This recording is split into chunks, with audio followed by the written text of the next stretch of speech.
Bueno compañeros, aquí les voy a explicar un poco del circuito que hemos desarrollado para el semáforo.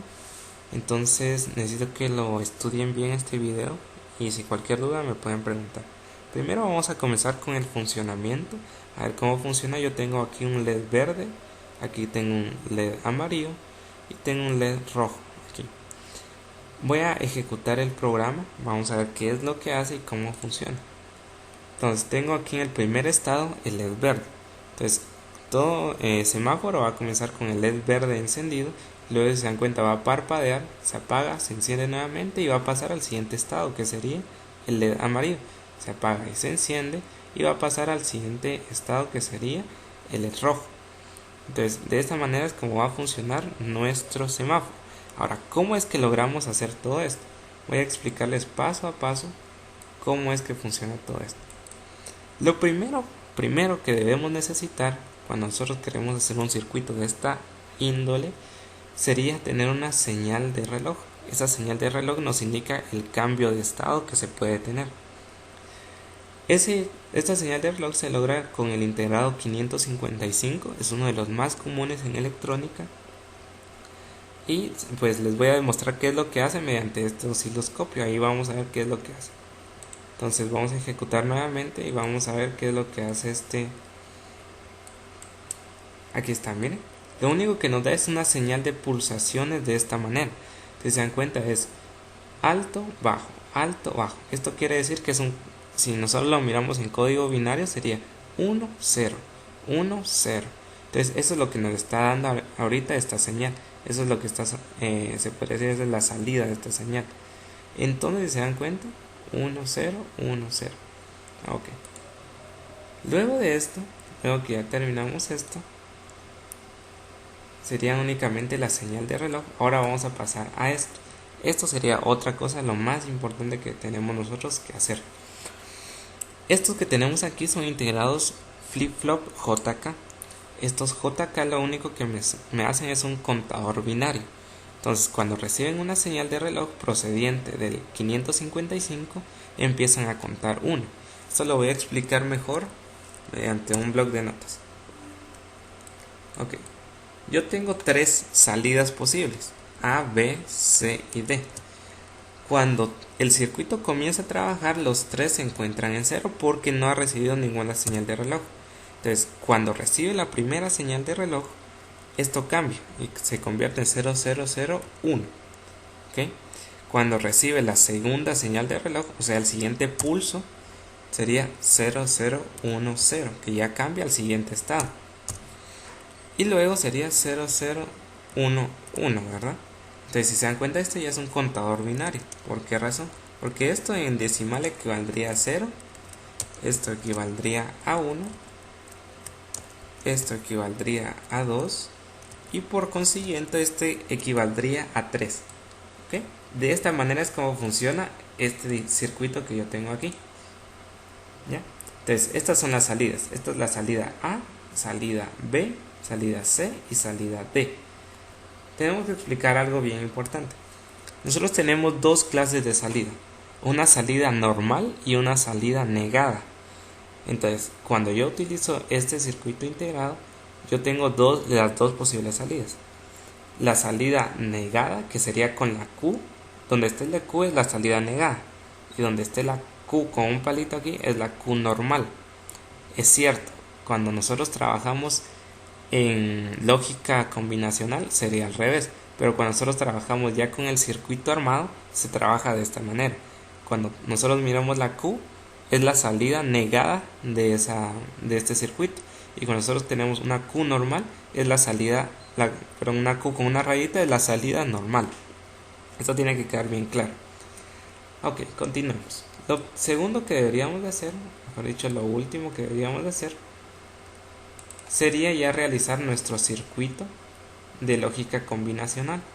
Este circuito me vendría a facilitar todo lo que es la desarrollada de nuestra lógica combinacional. Pero de esto, ¿de dónde está sacado? ¿Será que lo fumamos o de dónde va?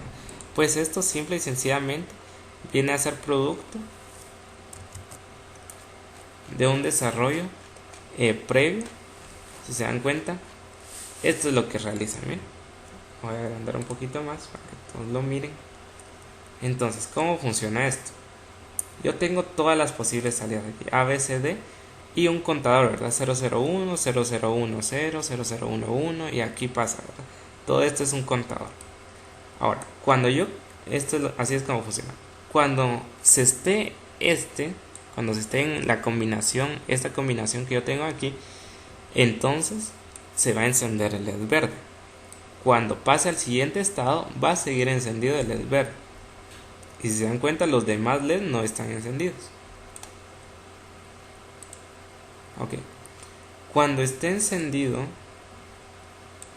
cuando esté en este estado, aún va a estar el LED verde encendido. Cuando esté en este estado, se va a apagar el LED. Y cuando esté en este estado, se va a volver a encender. Cuando pase al siguiente estado, se va a encender, pero no el LED verde, sino el LED amarillo, porque los demás están en cero. Entonces, en base a esta lógica que yo tengo aquí, voy a obtener mis funciones. Entonces, cuando yo quiero que el LED verde esté encendido en este estado, se dan cuenta, tenemos A, B, C, D. Todas ellas con primas o negadas. Es exactamente lo mismo. Entonces, cuando yo quiero obtener la función de este, es A negada, como está en cero todo, se dan cuenta, está en cero. A negada, B negada, C negada, D negada. Ahora, cuando quisiera obtener la función de esto, es A negada, que sería esta, B negada, C negada y D normal, mira, porque D está en 1, por lo tanto no lo tengo que negar. Y así obtengo todas las demás funciones. Ahora, lo segundo que deberíamos de hacer sería simplificar. Cuando yo tengo la función sería ABCD negada más ABCD normal, etc. Miren, eso lo podrían corroborar en la tabla de arriba. Ahora, cuando yo tengo estos se llaman mapas de Carnot. Lo que me sirve es para simplificar estas funciones que yo tengo aquí. ¿Cómo las simplifico? Digamos, voy a hacer este mapa y donde encuentre A, B, C, D negada le coloco 1, que es esta función de aquí. Cuando coloque A, B negada, C negada, D, que sería esta, le coloco otro 1 y así voy colocando los unos en donde me aparezcan estas funciones. Y por último lo que tengo que hacer es unirlas y ver qué es lo que se repite ahí. Se dan cuenta, lo que se repite en cada una de las funciones es A negada, B negada, por lo tanto lo primero que me queda es A negada, B negada. Y por último, aquí qué es lo que se diferencia entre estas dos, sería solo la B, porque en una está B normal y B negada. Entonces la B se elimina y me queda únicamente CD, pero como A era factor común, se copia afuera, ¿verdad? Ahora, si no le entienden mucho a esto, busquen en internet, en Google, qué son los mapas de Carnot. Ahí hay miles de ejemplos cómo se realizan y cómo se pueden simplificar funciones. Entonces de esa manera simplificamos todas las demás funciones. Luego ya vamos a pasar al circuito. Pero si quieren vamos a realizar el primero. El primero me dice aquí que tenemos que multiplicar C negada por D. Vamos al circuito y vamos a ver si eso está realizado. Eso sería en la primera compuerta lógica. La multiplicadora es esta, que es la 74LS08, es la multiplicadora. Ahora tengo que multiplicar C negado por D normal. Entonces si se dan cuenta, aquí tengo un cable de conexión, vamos a ver para dónde va. Efectivamente va para la compuerta C y como dijimos, Q era negado, ¿verdad? Entonces C negado por, voy a buscar ahora el otro cable de conexión, que sería por D en el estado normal. ¿Ya se dieron cuenta? Entonces aquí ya se está multiplicando. Esa multiplicación se debe de sumar, si se dan cuenta, ¿verdad? Se debe sumar con B en estado negado. Entonces esta es la sumadora, que es la 32. Entonces esta multiplicación se mete a una compuerta y la otra compuerta sería B en estado negado. Y justamente es lo que tenemos aquí, B en estado negado, ¿ya? Y así sucesivamente deberíamos de tener todas las comprobaciones que debemos realizar para ya tener la salida para cada uno de los LED que tenemos aquí. Y eso, jóvenes, sería todo lo que tenemos que hacer. No es muy complicado, únicamente sería de explicarlo, pero eso los invito a ustedes que se profundicen en el tema, ¿verdad? Mañana todavía tenemos mañana viernes para estudiar. Y pues sería eso únicamente con todo. Cualquier duda ya saben que me pueden llamar o se pueden abocar ahí a mi correo. y con mucho gusto los estaré respondiendo.